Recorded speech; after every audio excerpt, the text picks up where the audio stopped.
Okay, our next performer actually got her start as a comedian doing stand-up right here on the very own UMUC Got Talent Showcase, y'all. And since she's performed all over the Mid-Atlantic at venues such as the Broadway Comedy Club in New York City, the DC Improv, and the Baltimore Comedy Factory. From the Office of Strategic Marketing, back for her third consecutive performance.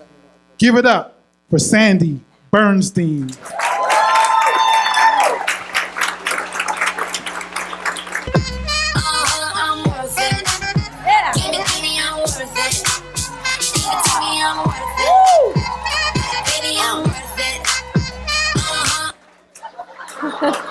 Yeah, you don't want to see an old white lady dance.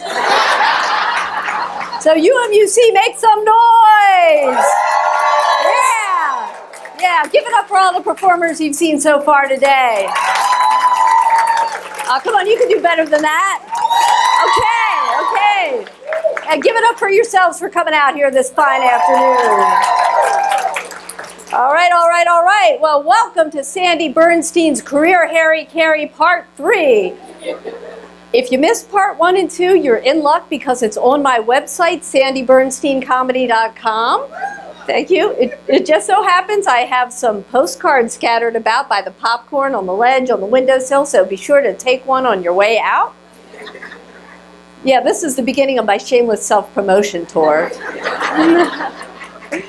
So also on my website, there were a couple videos from some bar shows that I've done, and John Petroff happened to watch them, and he grew a little bit concerned about my content. Yeah, so he gave me some guidelines, a few things to stay away from, like profanity, twerking,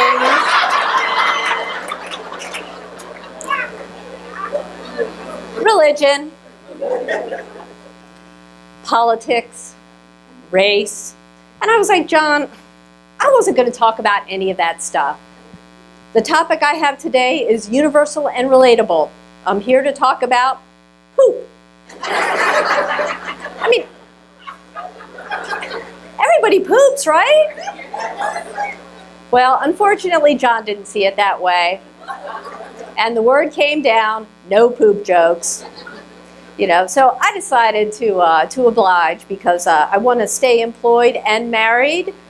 For those of you who don't know, I got married a few months ago. Thank you. And now that we're married, my husband is saving hundreds of dollars every month on his insurance, which is great. But he told me now that I can't quit or lose my job because that would be breach of contract and grounds for divorce.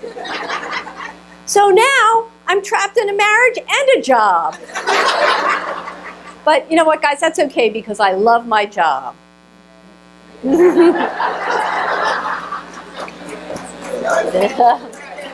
Now, I mean, everybody here at UMEC is just so collegial. Like the other day I was late to a meeting and all of the seats around the conference room table were taken. So I went to hop up on the windowsill and like half the people in the room jumped up to offer me their chairs, which I thought was really nice. So I took somebody up on it.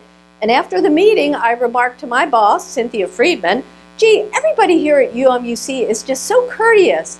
And she said, Sandy, they weren't being polite. You're wearing a skirt.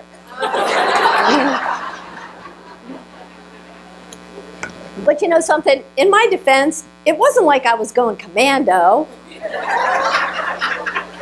I mean, I had on clean drawers. I mean, now, granted, they were the high-waisted kind with the little flowers that come up to the rib cage. Yeah, you know, the granny panties. Yeah, I guess nobody wants to see that. But you know something? You just did in your mind's eye because of the magic of the spoken word. Now, actually, I did have something else planned. I was going to toss out a pair of them, you know, so you could actually see them. But, yeah, John put the kibosh on that one. And so did Terry and the other performers and the technical crew and the folks at the security desk. So go figure. So, how are those New Year's resolutions coming? You know, mine never seemed to work out. Last year I made a resolution to become a better listener, but then I couldn't hear myself think. Yeah. Well, then I made a resolution to become a better dresser, but I had nothing in my closet. So I got arrested for streaking. I mean, I had to ask Teresa Thomas in payroll how I should mark that on my timesheet. I mean, seeing as it happened at work. So then I finally made a resolution that I thought would be safe, something for my health. I made a resolution to get more sleep. But you know, that didn't work out either, because my boss kept walking in on me. Yeah, so I always seem to keep digging myself deeper and deeper into a hole. So to try to get out of that, I like to be proactive, take on new projects, go outside of my comfort zone. So I started working on different projects, the first one being the mascot. Now don't get me wrong, I love the mascot, but I worry that it might create some confusion with the public. I mean, it's a bird, and so is a phoenix, like University of Phoenix, and that would be bad. But more likely, people might wonder why it's a bird and not a turtle, seeing as everybody confuses us with University of Maryland College Park. So I came up with a solution that I think is the best of both possible worlds. Ladies and gentlemen, I present to you the UMUC Night Terrapin. Oh, thank you. Thank you. So Javier, do you think you could get me on the agenda to present that at Cabinet? Okay, all right. Okay, well, since I'm on a roll, I had another project. I don't see Blair Hayes here, but it's for diversity. And I was at a show, and I ran into a Jim Carrey impersonator. And I thought, what better person to lead a diversity event for Men's Equality Day than a Jim Carrey impersonator? So we started bouncing ideas off of one another, and he came up with something interactive, a flatulence contest. Yeah, well, hey, that's not a poop joke because that's gas and not a solid, okay? You should know that. But at any rate, yeah, I thought that was a bit over the top too. So we decided on a belching contest. So think about it. What better way to celebrate Men's Equality Day than with a belching contest led by a Jim Carrey impersonator? Pure genius! Yeah. Oh well. I guess you guys aren't on board with that, but it doesn't matter. At least we can exchange ideas and dialogue and ideate here at UMUC. That's not always the case in the corporate sector. In the for-profit world, you have a lot of suck-ups.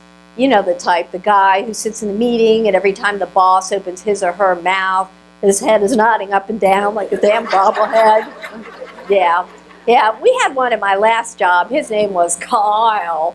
And one day, a small group of us were working around the clock on this PowerPoint project, and once we presented it to the boss, Kyle had to say what a great project it was and how it fostered teamwork and collaboration and yada, yada, yada. And then he said the words that just pushed me right over the edge. He said, I think I speak for the entire group when I say that we feel fortunate to have you as our leader. You inspire us. Yeah, well, as soon as the boss left the room, I just lost it. I lit into Kyle. I was like, way to go, Kyle. You're such a brown noser.